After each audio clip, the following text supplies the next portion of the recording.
All right, hello everyone. We are going to get this webinar started.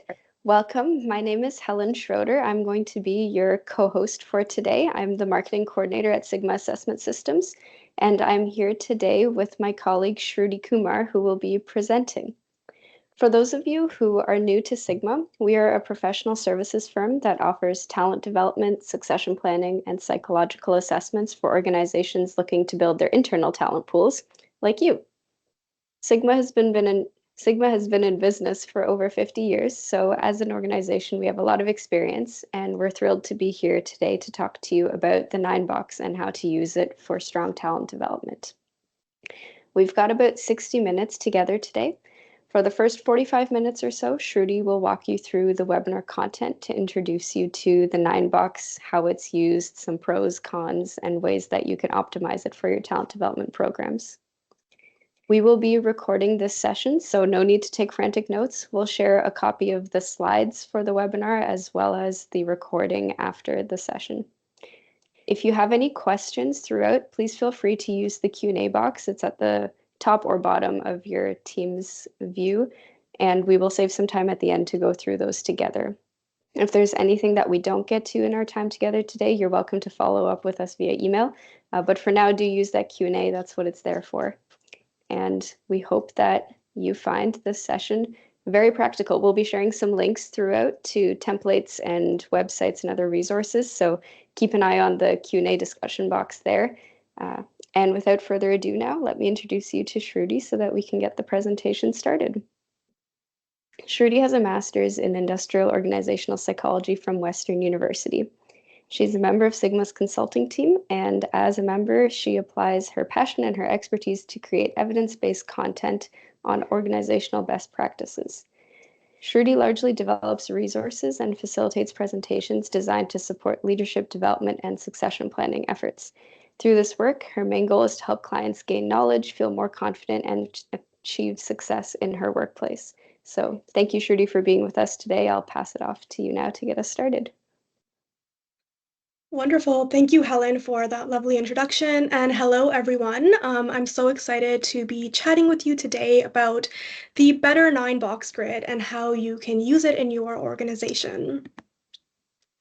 So this is what I will be covering today. So we'll start with the basics of what the 9-Box Grid is, including what the traditional approach to it looks like, some of the benefits of that traditional approach, as well as the limitations, as well as how Sigma enhances this tool with our own approach. I'll then show you how to use the 9-Box Grid and populate it using our tools. I'll leave you also with some tips for talent development, some key takeaways, and some additional tools and templates that we can offer you. All right, so I'd like to get things started with a poll. So you can head on over to menti.com using the code 48583237. So you'll see that at the top of the screen, or you can just scan that QR code. We'll be using these polls a few times throughout the webinar. All right, so once you've logged in, you'll see the question, does your organization use the 9-Box Grid? And I'd like to hear from the audience, so please feel free to check out that poll, and I'll give you a minute or so.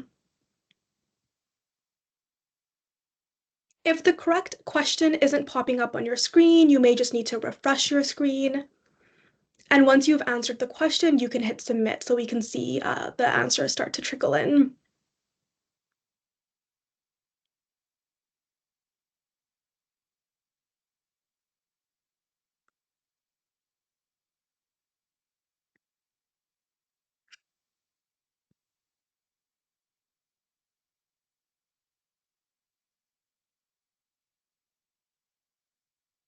Right, so seeing some changes as more people answer the poll.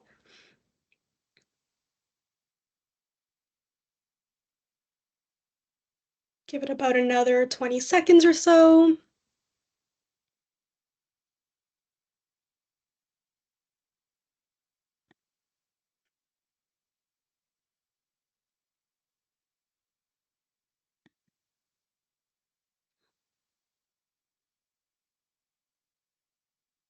All right, so it seems like 44% of you are using the 9-box grid in your organization.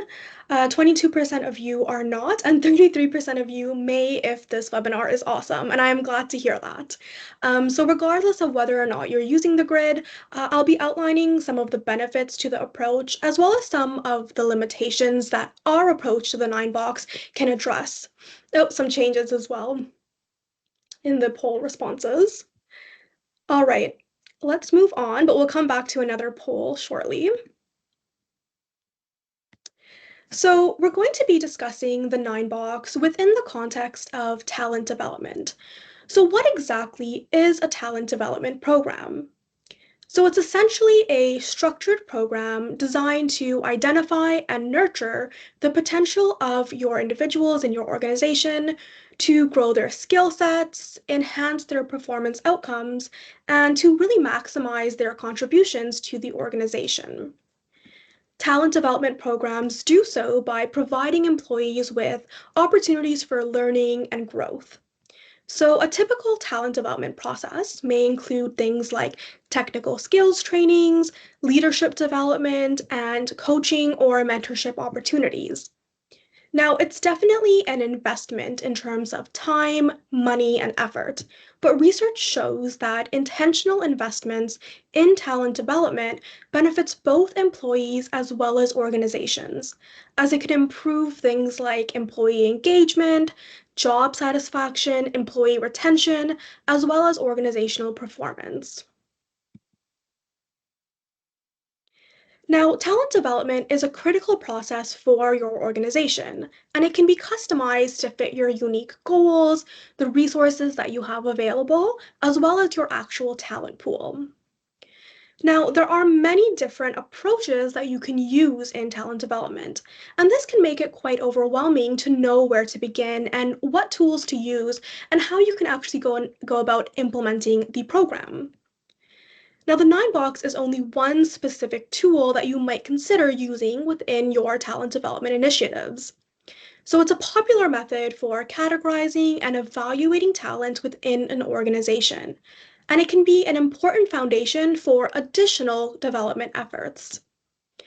Now, the traditional grid has many strengths, but it also comes with some key drawbacks. So at Sigma, we've developed our own version of the 9-box, and it can be used as part of a robust talent development program. So let's first chat a little bit about the traditional approach, and then we'll cover what we at Sigma do differently. All right, so this is what a traditional 9-box grid might look like. So it's a 3x3 grid that places employees into different categories of performance and potential. Now here, performance represents past employee behavior and potential represents future expected behavior. So supervisors would rate their direct employees as low, medium, or high on each of these metrics. And this then dictates where an employee is placed on the grid, which then describes their potential in the organization and informs the next steps regarding their development. So briefly, someone at the top right who is a high performer with high potential, they would be a strong contender for higher level positions, whereas someone at the bottom left would typically require some sort of intervention or a performance plan because they're low on both metrics. Now, the bottom right and the top left are interesting because the employee is being rated as high on one metric, but low on the other. So, for example, someone at the top left might not have shown strong performance, yet their supervisor is rating them as having high potential. This could be because they know additional context, such as if the employee is a new trainee or a recent graduate and they simply need time to adjust to the organization. It's also possible that they're simply mismatched to their role and have untapped potential and some skills and abilities that would be better captured through another role. Now, on the bottom right, this might actually indicate that the employee has low upward potential, but is actually very well suited for their current position. So the goal here wouldn't be to actually move them out of that category. The next steps might entail further conversations with the employee to ensure that they are actually satisfied in the role and steps to keep them satisfied in that role. Now, if you've seen the 9-box grid before, you may have noticed that there are different labels that are used for each of these categories, and different models will have different labels that are just slight variations on the name. So we do have specific labels as well, and I'll be showing you that in one of the upcoming slides. But let's chat more about the metrics that go into the grid. So performance is backwards looking. It focuses on the employee's actions in the past. So as I've mentioned, it's categorized as low, medium, or high. If you're considering how to best make use of the traditional 9-box grid approach, there are some questions that you might want to consider before using this tool. So first, what information can you draw upon in your organization? Does your organization have a performance measurement system in place? And if not, what performance criteria are specifically relevant?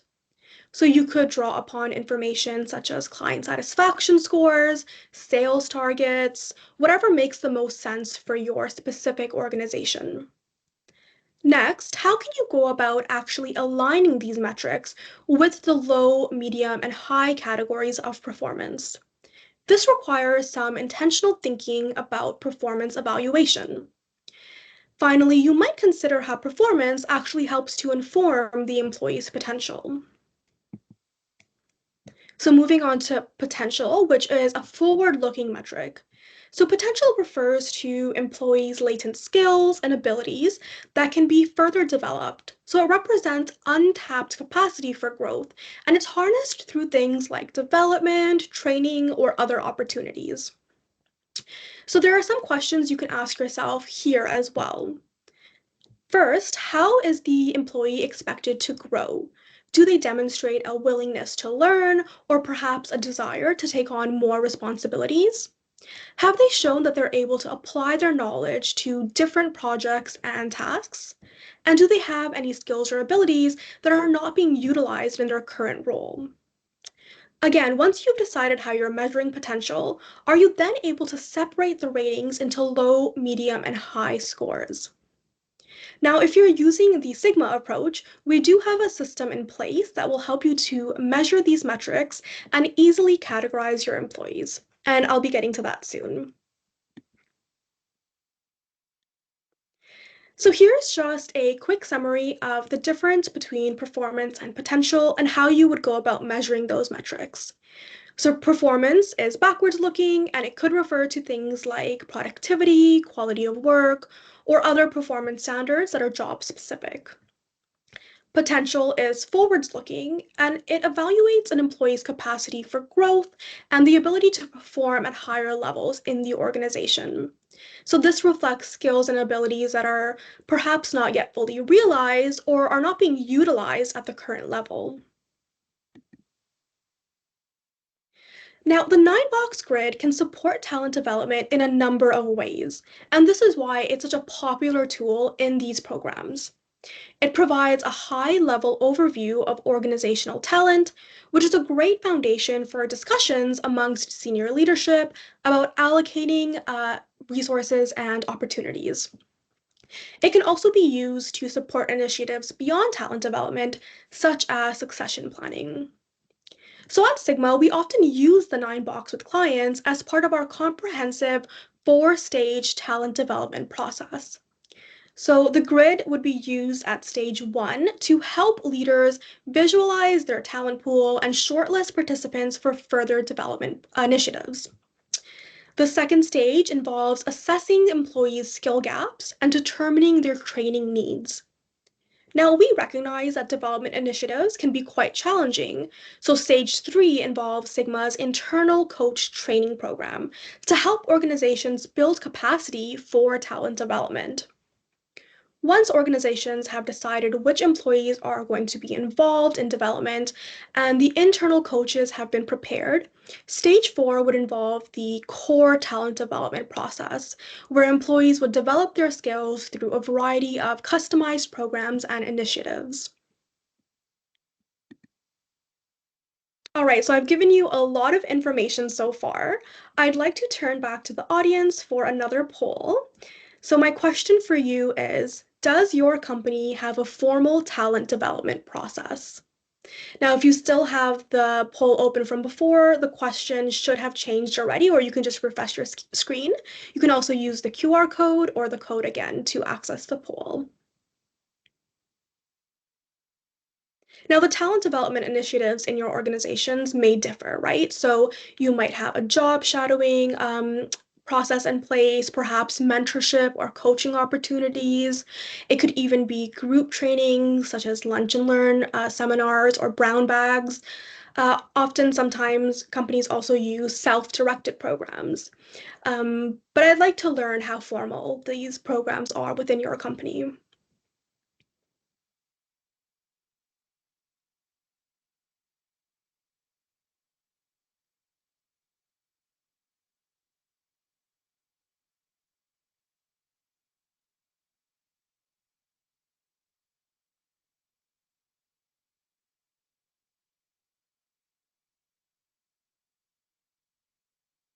Thank you for your participation so far. I'll give it about 20 more seconds to see if any more answers trickle in.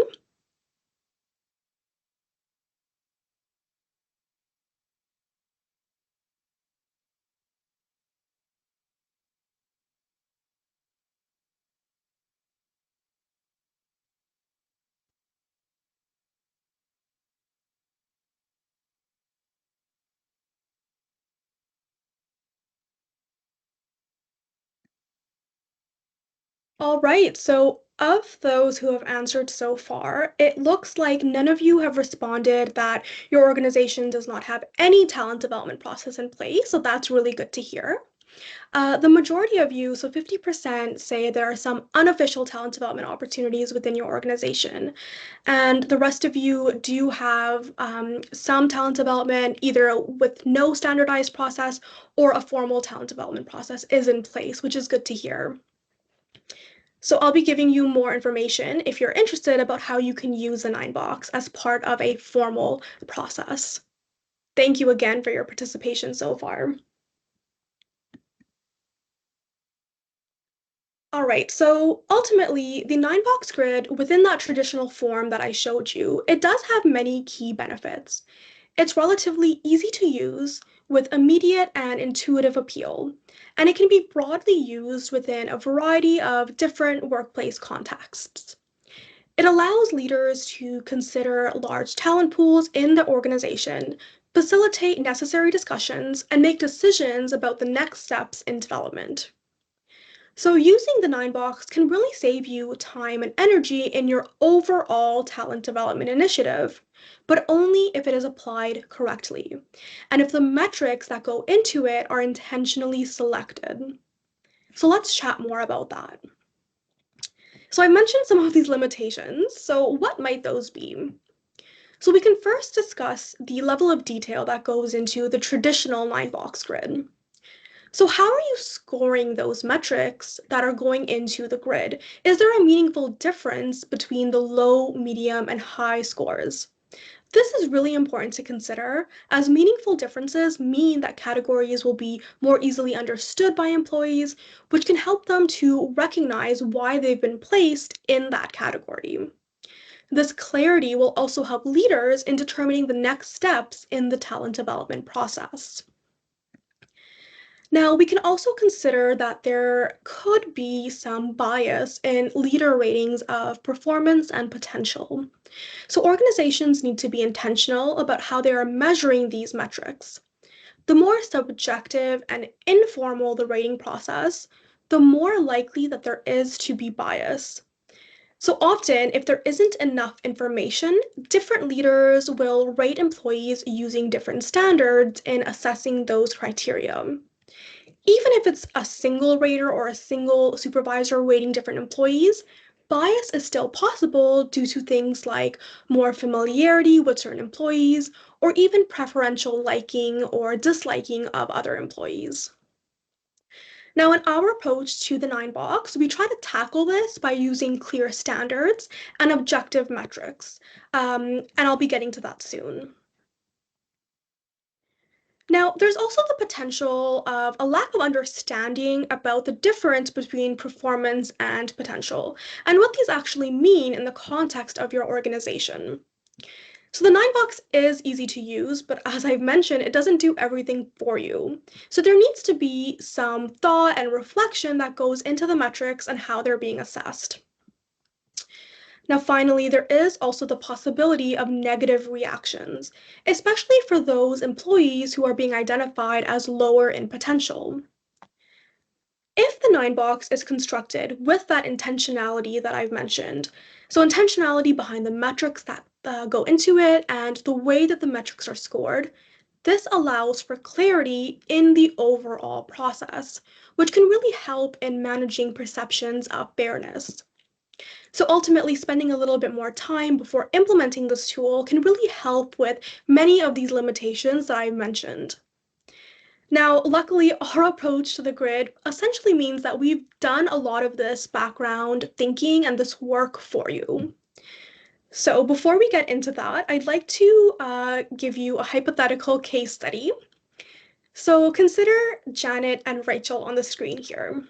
There are two employees who have been selected to participate in a talent development initiative. So at their organization, the leadership team has decided to use the nine box grid, and they've informed the organization about it, so everyone knows that it's coming up. However, the leadership team doesn't actually define the metrics that go into the grid, and so it's up to Janet and Rachel's direct supervisors to determine how they're going to be evaluating them. Now, unfortunately, Janet's direct supervisor overly focuses on a minor mishap, ignoring Janet's holistic performance, and further happens to believe that low ratings motivate employees to go above and beyond. Now, on the other hand, Rachel's direct supervisor considers Rachel's overall abilities and believes that rating employees fairly is the key to motivating them. Now, due to these subjective factors, Rachel ends up being placed much higher on the grid than Janet, and the two employees subsequently receive different opportunities for growth and development, and this impacts their overall career trajectories. Now, had the leadership team provided more specific definitions and considered using standardized assessments, the organization would have been able to effectively maximize the growth potential of these employees. You can also imagine how this process would have impacted perceptions of fairness and potentially dampened things like employees' engagement and satisfaction with the organization. So, what I have been describing so far is that although the nine box grid is quite popular, the traditional approach lacks standardization and validation.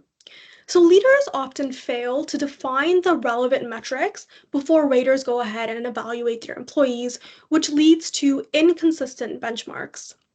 This inconsistency, combined with individual preferences or cognitive biases in rating, can result in subjective or speculative ratings, and this is simply not advisable for making critical organizational decisions. So, is the nine box grid worth using despite all of the limitations that I've described? So, at Sigma, we do believe it is, but not as a standalone tool. Instead, we have specific recommendations on how to enhance the nine box by pairing it with objective and standardized metrics. So our approach uses an evidence-based competency framework and standardized definition of potential to populate the grid. This increases the objectivity of the tool and creates a more robust system for supporting development. Our approach also improves transparency, which benefits both employees as well as leaders, because by clearly defining the metrics that are used in the nine box grid, leaders can easily explain the process to employees and feel confident in the decisions they make for allocating resources and opportunities. Now, another key difference in our approach is that we actually rank employees based on two separate metrics of potential. So instead of performance and potential, we use leader-based potential and assessment-based potential. Now, this is because talent development programs are really about nurturing potential into growth. And so we really wanted to hone in on the different ways that employee potential could be assessed. So we don't completely ignore performance, as it does inform one of the metrics that go into the grid. So we're still addressing that element. But ultimately, measuring potential from different perspectives can help ensure that the development opportunities are being allocated fairly. All right, so I've talked a lot about our approach, and this is what our 9-box template would actually look like. So as I've mentioned, it's based on 2 metrics of potential. So at the bottom, we have leader rated potential. And so this is measured by our talent review survey, which is completed by the employee's leader. We also have assessment rated potential, which is measured by the Leadership Skills Profile Revised, or the LSPR report. And this is actually completed by employees themselves. Now, based on the scores, employees are grouped into one of 9 categories, and this represents their overall potential. So the categories include top potential, high potential, moderate potential, unverified potential, hidden potential, uncertain potential, and low potential. And we'll talk soon about what these labels might mean. Now, in our approach, leaders also have the opportunity to indicate whether the employee is at risk of leaving the organization by adding a red dot or a red star to represent the employee being a flight risk. Now, one possible example of why an employee might be a flight risk is because they are high potential, but they're not feeling challenged by their role, and they're not seeing opportunities for growth. Of course, there are many reasons why an employee might be a flight risk, and it's ultimately up to supervisors to try and gauge that. All right, so just like the traditional approach, our 9-box grid is user-friendly. It can be used in a variety of contexts, and it still presents a intuitive visual of employee potential. Now, our approach also has some key additional benefits. So writers receive clear guidelines for evaluating employees, and I'll show you what that looks like. Employees also actively participate in the process themselves through a component of self-assessment. Now, using the self-assessment and these standardized definitions enhances the objectivity of the tool.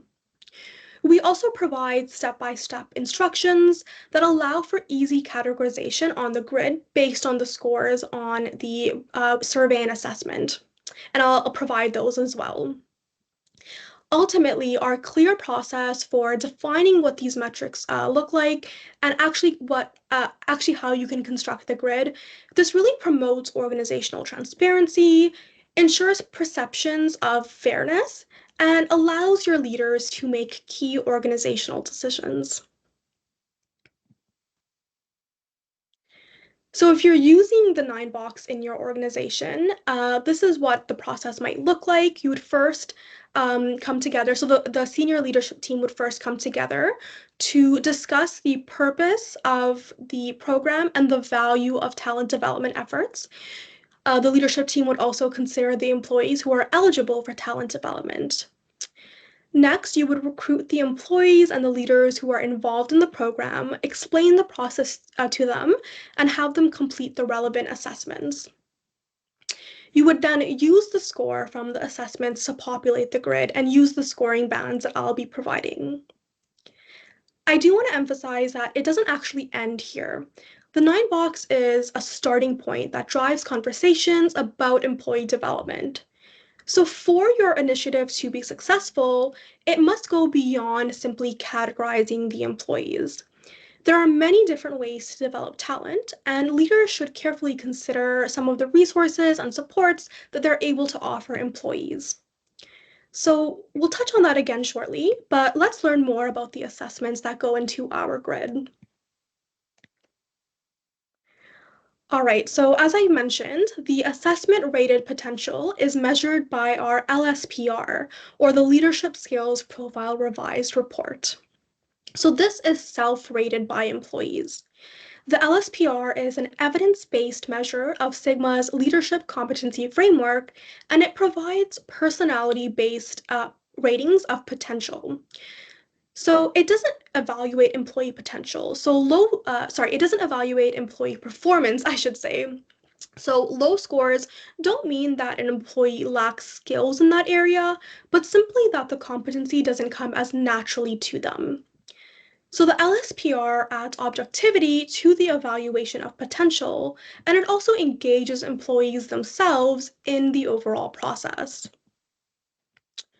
Now, the LSPR is also useful for employees beyond being categorized on the grid, as it allows them to build their self-awareness about their strengths and their development opportunities. So the LSPR Focus Report is especially valuable for guiding employees in creating development plans based on their results. Now, leader-rated potential is measured by our talent review survey, and this is completed by the employee's direct supervisor. So this survey covers 6 dimensions of employee behaviors and abilities. And so this includes performance, initiative, feedback, strategic alignment, relationships, and motivation. Now, each dimension includes a specific definition, and it's assessed by a defined rating scale. And the objective with using this survey is to understand the leader's perspective on the employee's potential in the organization. So this is what the talent review survey actually looks like, though I've cut off some of the content so you can better see the information. So leaders can list all of the employees that they are evaluating and rate them on the 6 dimensions of potential. So you'll see that that first dimension is performance. So we do still include performance ratings in our approach. And the other dimensions as well are typically important for or related to overall performance as well. So leaders can start by rating the employee on whether they show strong performance in their role. So this is from 1 to 5. Next, leaders can rate whether the employee shows strong initiative by taking advantage of opportunities to lead and develop. So an employee who frequently requests and enjoys taking on stretch assignments might be rated a 5 here. Next, we have feedback. So not only being able to take feedback well, but also showing improvements based on that feedback. So if you have an employee who often becomes defensive and is not showing growth after being provided with feedback, they might be rated a bit lower on this criterion. The next dimension is strategic alignment, which involves supporting the company's mission and vision. Then we have relationships. So does the employee build and maintain strong interpersonal relationships with others? And are they well respected by their supervisors and peers? Finally, here we have motivation. Are they actually interested in occupying a leadership role? Now, I do want to mention that any employee who is meeting expectations on any of these dimensions would be rated a 3, so right at the midpoint. All right, so once you have obtained the scores from the LSPR and the talent review survey, you would use the following scoring bands to categorize potential. So from the LSPR, you'll see a score from 0 to 100. From the talent review survey, you would average the total score, and you can use these scoring bands to then place the employee on the grid. So let's walk through an example here.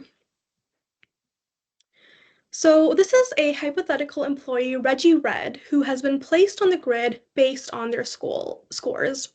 So you can see that Reggie has received a high score on the LSPR and a low score on the talent review survey, meaning that he's being categorized as hidden potential. So why might this be? Now, I mentioned at the beginning of the presentation that someone in this category, there could be many reasons why they're here. So it's possible that the current role is not a good fit for Reggie and that they have untapped potential. The first step would simply involve having a candid discussion with Reggie about what might be missing. It's also possible that an employee who's been placed in this category simply lacks the experience that they need to excel. So if you know that the employee is a new trainee or a recent graduate, the next step would involve clarifying your expectations, providing any relevant training, and giving them time to improve. Now you can also see here that the leader has indicated that Reggie is a flight risk, and they're basing this on the fact that Reggie has expressed dissatisfaction with the current role. So let's say that Reggie is indeed a recent graduate, and as his leader, you suspect that this dissatisfaction is due to a rapid onboarding process and that Reggie might be in need of some additional training. So again, you can have that kind of discussion with Reggie about about whether additional training would help, or if perhaps there's more to the story that you might not be seeing. Now, what about some of the other categories? So here's another example of a more complete grid. Of course, if you're a large organization or you have a very large talent pool, you may have many more employees placed on the grid. So employees like Penny, who have been placed into the low or uncertain potential category, they would require further attention or observation. You can work collaboratively with them to identify roadblocks in their development and to create a plan moving forward. Employees like Sam with unverified potential, you might want to consider whether they may be best suited for their current role rather than a candidate for talent development because they have that high leader rated potential. So, if so, you can keep them satisfied and engaged in their current role. Employees like Brock, who are categorized as moderate potential, so right at the center there, they are likely very well suited for talent development efforts. And so you might want to provide some training and coaching if they are interested in upward mobility. And if so, they can actually be really useful in helping to fill positions that are being left vacant by other talent in higher positions who are also moving up in the organization. Now, for high potential employees and top potential employees like Yasmin, definitely check in with them to see if they are interested in moving up. Depending on your organization's goals and the resources that you have available, you may need to actually focus your development efforts on these high and top potential employees. But you can still find other ways to invest in all of your employees. So regardless of their placement on the grid, you can be clear about your expectations and requirements and provide ongoing 360 feedback.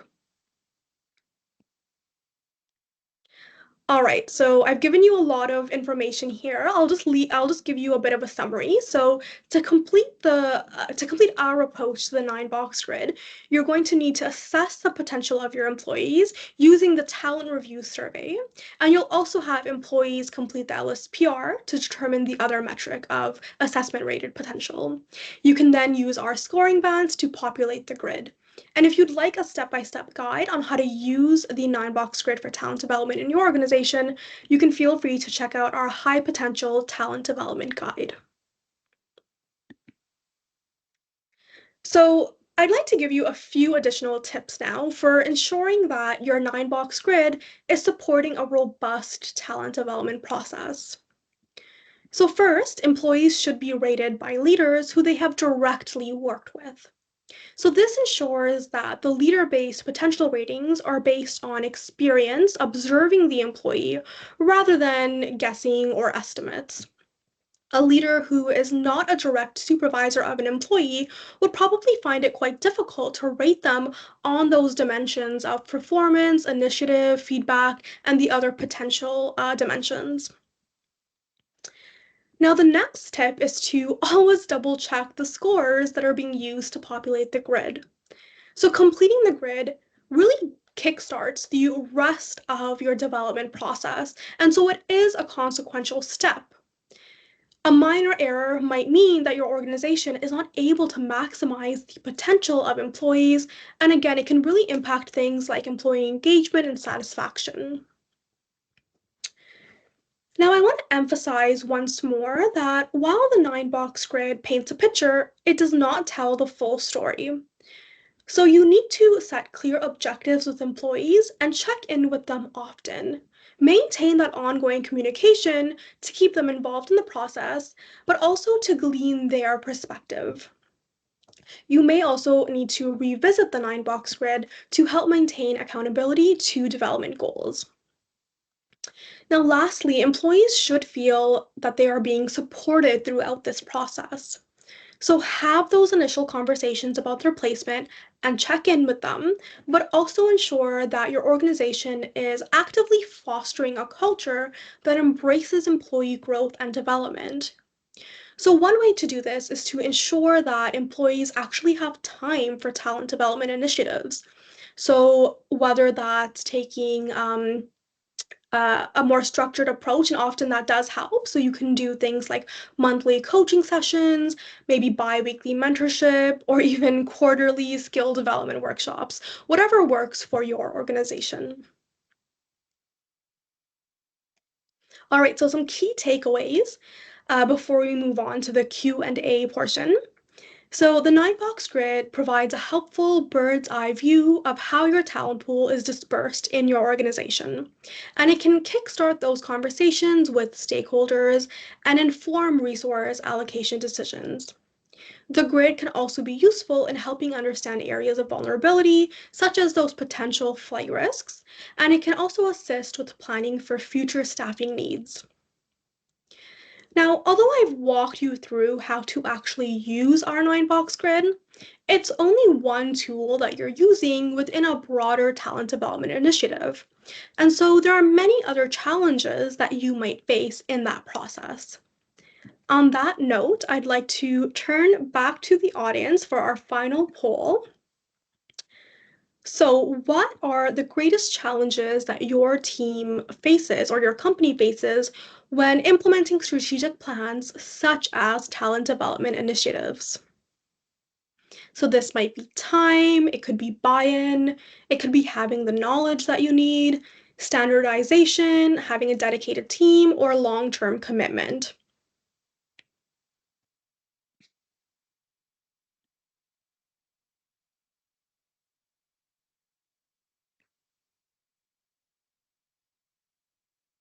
If you're not able to select more than one, you can just pick the strongest factor for your organization.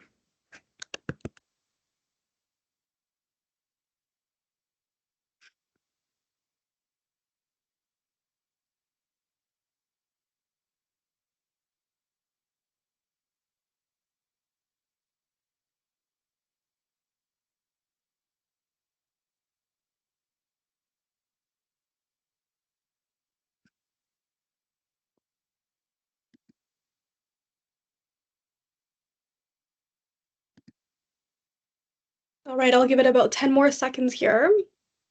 And I want to say that I really appreciate your participation throughout these polls.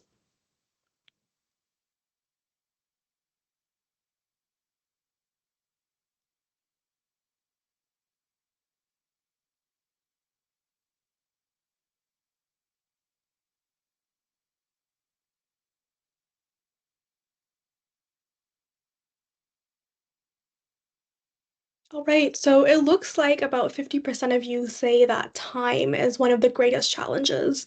We also have some respondents saying buy-in as well as standardization. So again, thank you so much for your responses. And I want to note here that you may want to consider working with one of our consultants to help you navigate some of those challenges. So, we've helped many clients with similar challenges, and we can draw on our expertise to provide you with a streamlined process. And this can save that time that many of you have outlined as a challenge for your organization.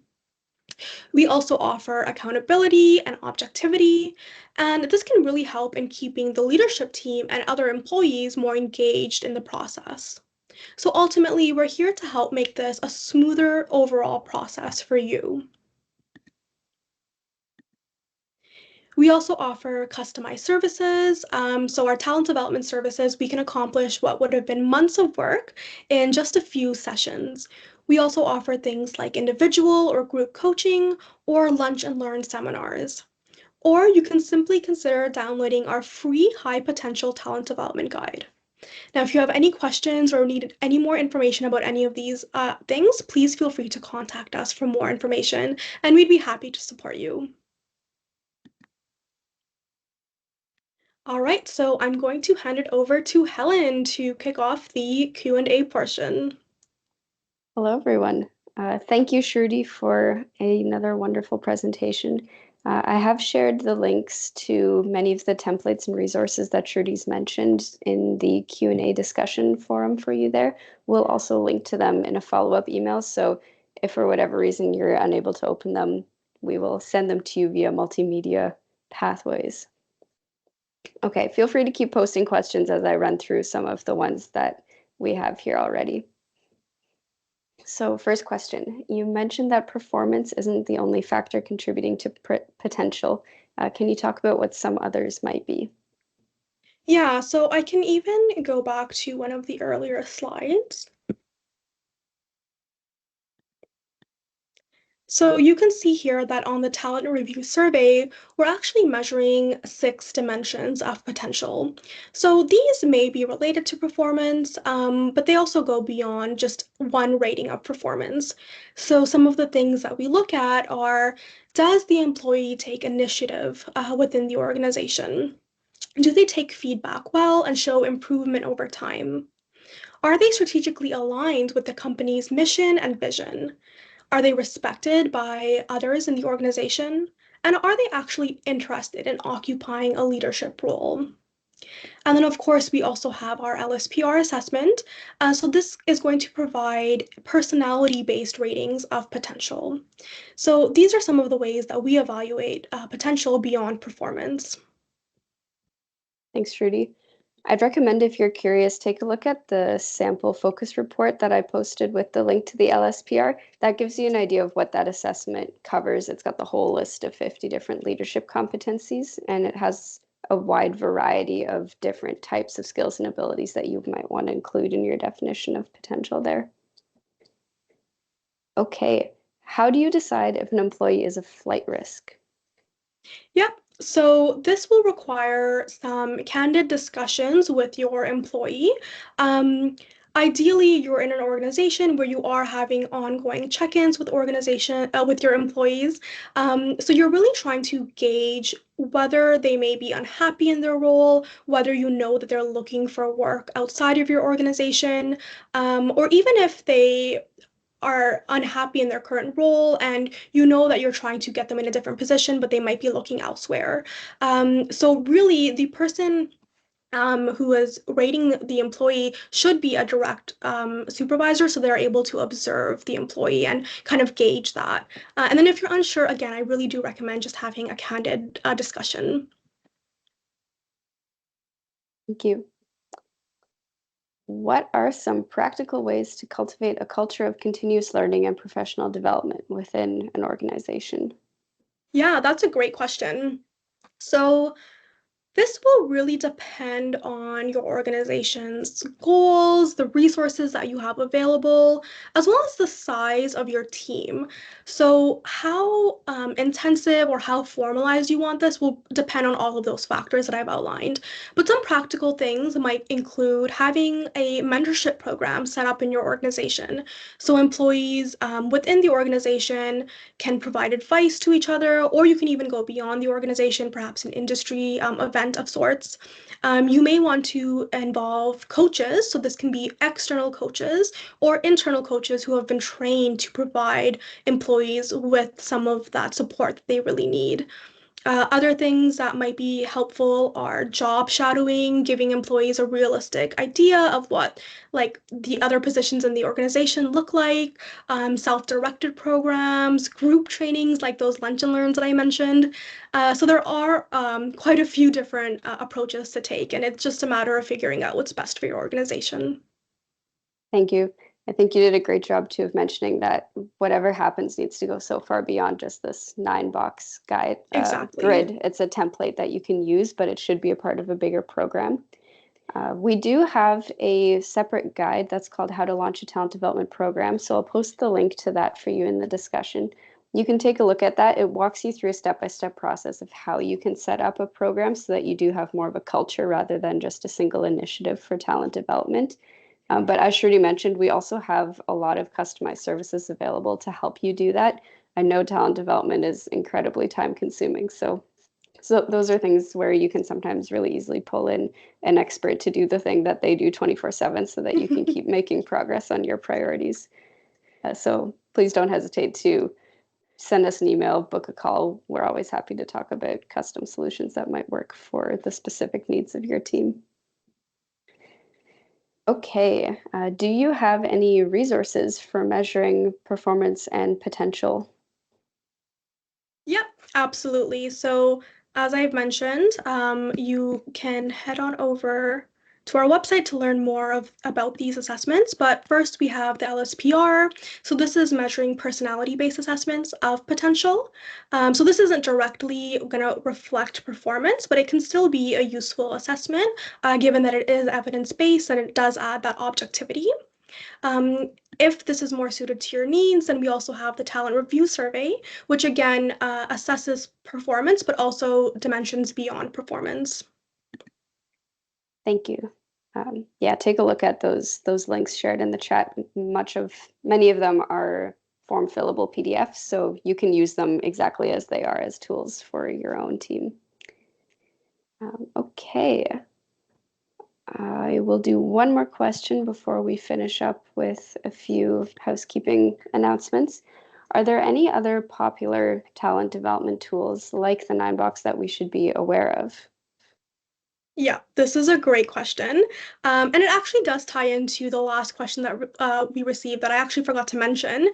So one thing you might want to consider is using the Sigma Radius. So this is a 360-degree feedback assessment.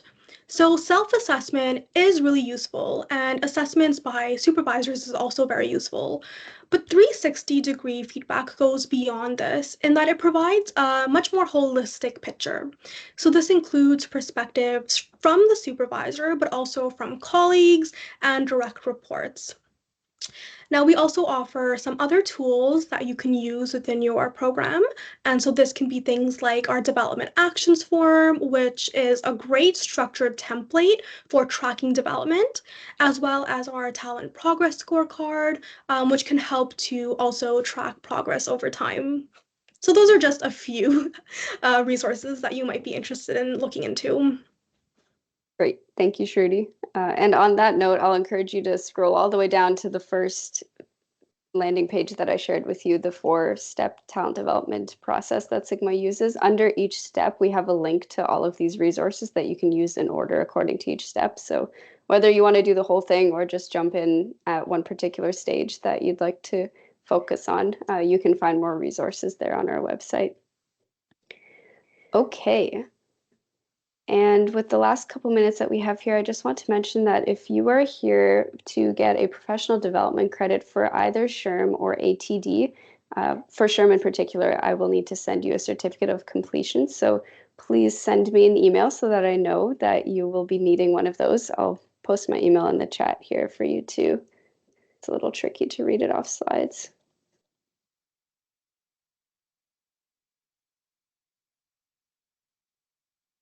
There you go. Okay, and if you liked what you saw here, then take a look at our webinar calendar. We are doing webinars once a month in this current year. If you are looking for something that you don't see there, please don't hesitate to send us an email and let us know. We do want these sessions to be practical for you. So as we're developing new ones for 2025, we'd be happy to take your feedback into account. And speaking of feedback, we do also have a brief feedback survey. It only takes a minute. If you have the time, we would really appreciate hearing from you what you liked, what you didn't like, so that we can keep adjusting our sessions to meet your needs. We do go through every response that we get, so we really appreciate the time that you take there. And as we mentioned before, if there's anything that we didn't cover that you still have questions about, please don't hesitate to send us an email. We'd be happy to chat with you further. Okay, well, we're done a few minutes early. Thank you all for your time today. Shruti, thank you as well for being with us and for all the work that you've put into preparing this excellent presentation. We hope you all found something useful that you can take back to your teams and further the talent development that's happening at your organization. Awesome. Thank you everyone for your participation. Have a lovely afternoon where we are in the world, but rest of your day. Bye.